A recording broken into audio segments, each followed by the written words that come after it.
What is up, YouTube? M40 here. It's time to talk about the investment that is Flames of Destruction. And this set is very, very pricey. There are a lot of good secret rares in here.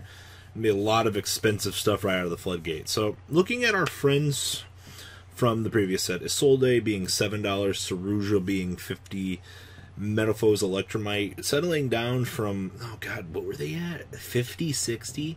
Crashing down to, 70 at the end of the day. It took a lot of settling for the set. It took an unlimited printing to kind of crush stuff. It took the threat of a ban list to kind of put down Electromite. But for the most part, the secret rares, and honestly some of the ultras, are what moves the set. And I'll be honest with you, having Marionetter, or whatever the new Ultrageist monster's name is, being an ultra, having Nightmare Goblin, as a lot of you know it as an ultra, you have to ask yourself, does this set become worth buying?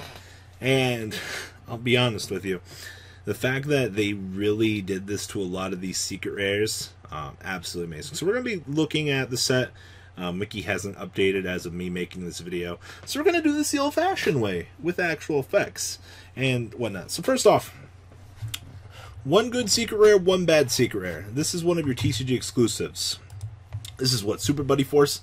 This is the one that lets you target one face-up monster on the field, special summon from your hand or graveyard, with the same original type as that monster, but with a different original name. If this card in zone or spell and trap card zone is destroyed by the owner's card effect, you can set another one of these directly from your deck to your spell and trap card zone.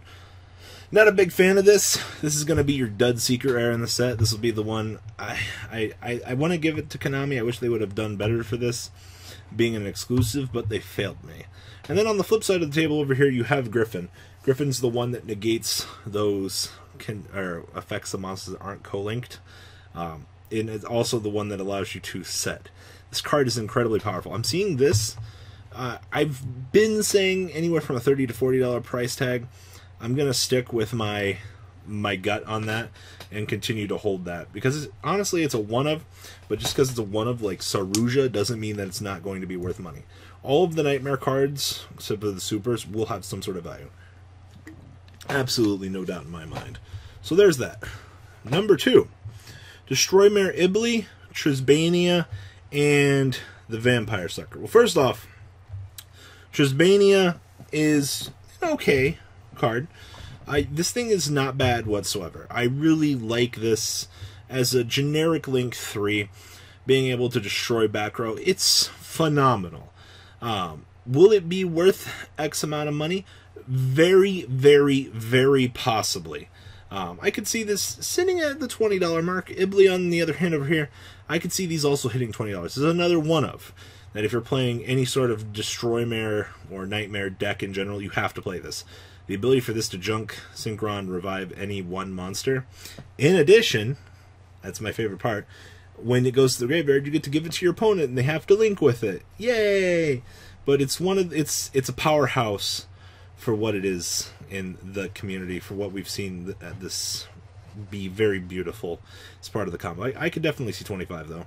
And then last but not least over here, you're going to be looking at the Vampire Link monster. I don't think this thing's going to be worth very much. I could see $15. Once again, it's a female art monster and the community loves this shit.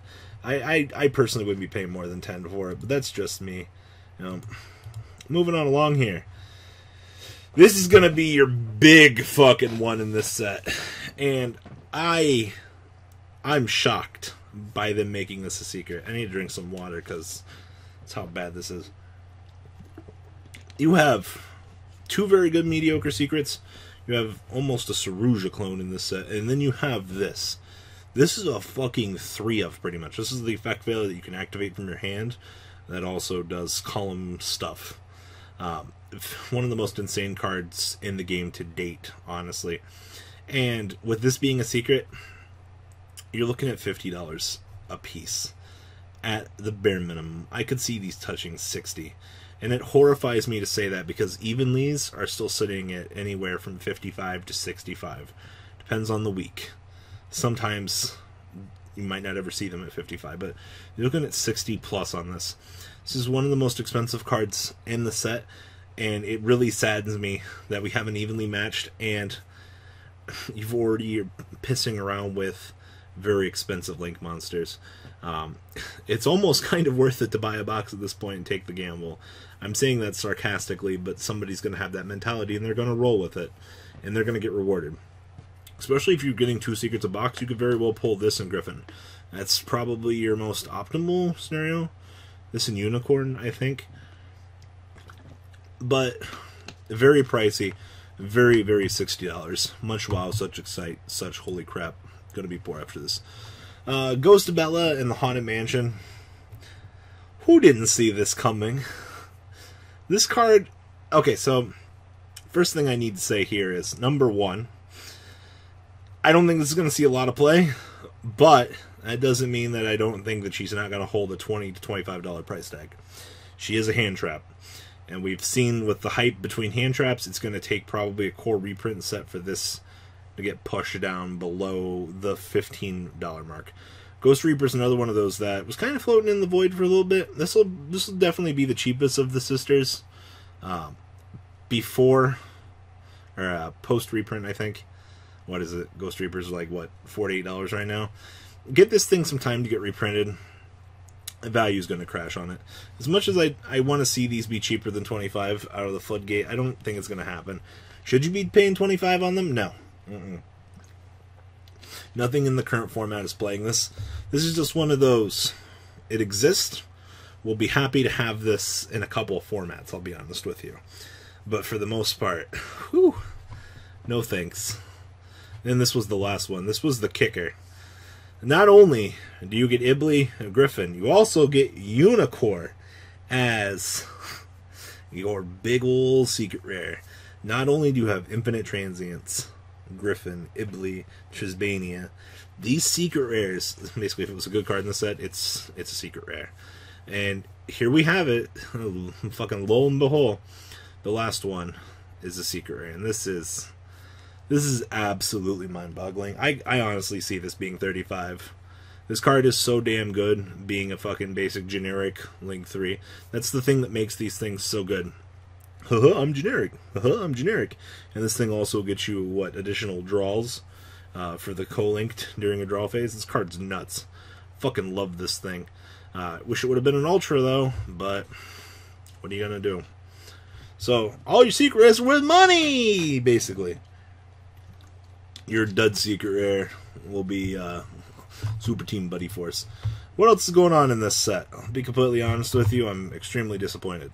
I think the most important thing that people need to realize about this set, though, is just because everything's secret doesn't mean that there isn't good cards. They still did make Cerberus and Phoenix down here have accessible as supers, which will be absolutely fine. These are your basic Link 2. You should play 2 of this and 1 of this.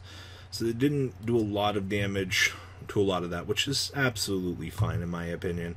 As long as there's some accessibility, I understand that there's the pain in the ass cards, but not everything is bad. Now this is bad. Remember when I was talking about Goblin being an Ultra? Well, you can also pull the new Trickstar. What is it? Belladonna or... yeah, this can be one of your Ultra Rares in place of one of the best potential cards that you could pull in this set, Goblin. Hopefully Goblin does act like Double Helix, though, and maintains some sort of value as an effect that gains you an additional normal summon, because we love things like that. I think it's very important to realize that those things, they are good for the game. Multi-Faker being an Ultra, I can see these things being $10 to $15. Especially one of the best things, if you've already got the Altergeist deck and you don't want to have to pick up the rest of the metagame, your alternative is, hey, look at Altergeist.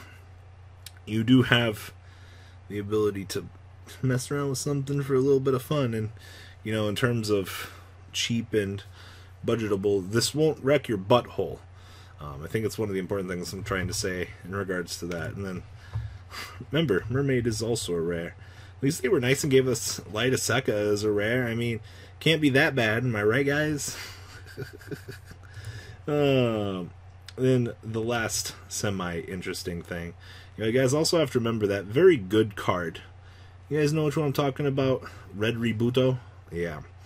Red Reboot is also super. So the damage that could have been in this set was honestly pretty mitigated, in my personal opinion, for what could have been. But that's my question and answer for the set. I think the set's very good. I think it's one of the best sets we've had in a hot minute in terms of value. But you know what? I'm looking forward to pulling all the Super Buddy Forces, because that's just how my fucking luck goes. It's some of the worst shit I've ever had in my life.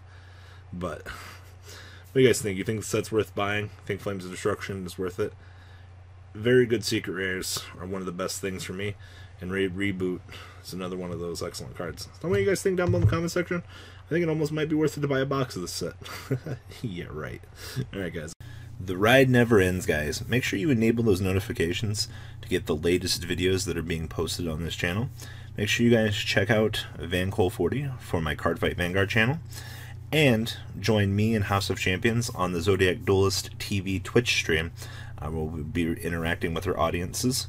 And please check out No Limit Gaming and LGTCG.com for the cheapest trading cards on the market. Thanks for watching, guys, and please have a good day.